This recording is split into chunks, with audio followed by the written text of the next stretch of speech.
Patrice Lumumba, the leader they silenced.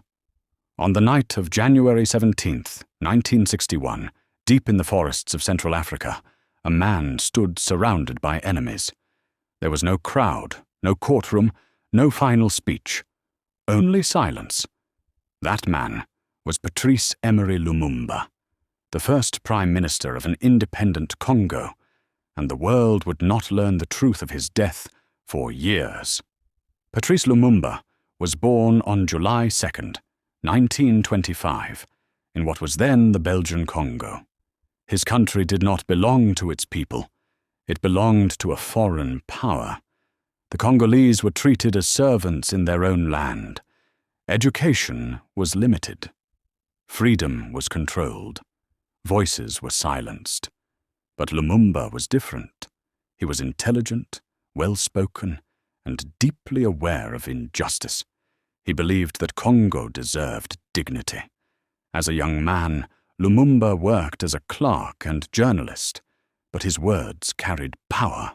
He spoke openly against colonial rule, something very dangerous at the time. Belgian authorities arrested him more than once, but prison didn't break him, it strengthened him. In 1960, after decades of oppression, Congo finally gained independence. The world watched as King Baudouin of Belgium gave a calm, proud speech praising colonial rule. Then Lumumba stood up, without permission, and he spoke the truth. He spoke of forced labor, humiliation, beatings, stolen land. His speech shocked Belgium, but it awakened Africa.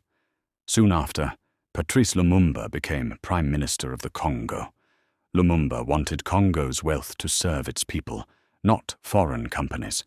This made him powerful and dangerous.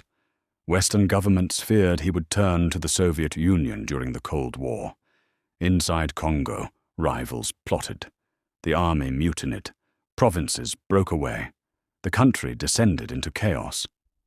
In September 1960, Joseph Mobutu, a young army officer backed by foreign interests, seized power. Lumumba was placed under house arrest. The man who led Congo to freedom was now a prisoner in his own country.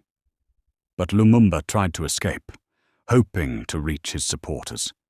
He never made it. Lumumba was captured by soldiers.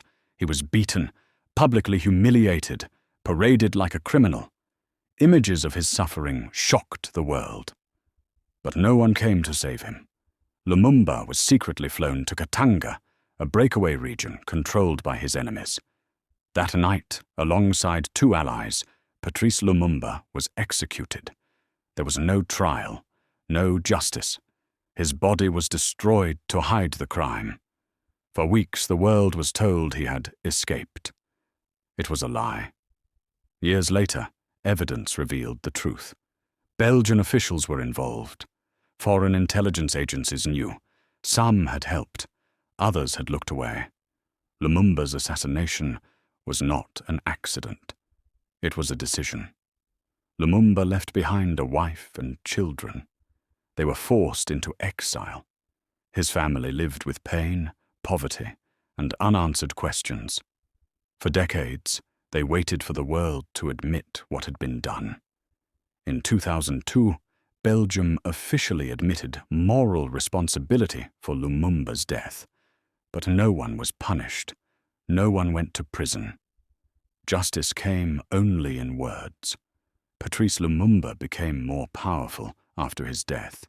He became a symbol of African resistance, of stolen independence, of leaders silenced for speaking truth. His name lives on in streets, schools, and movements across Africa. Patrice Lumumba did not die because he was weak.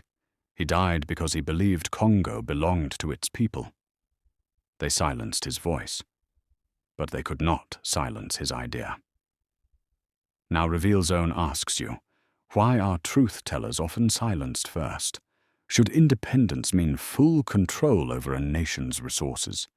Has Africa truly gained the independence Lumumba dreamed of? Share your thoughts in the comment section. I read every single one. Your voice matters. Your opinion matters. And together, we keep the conversation alive. Don't forget to subscribe, comment, like, and share.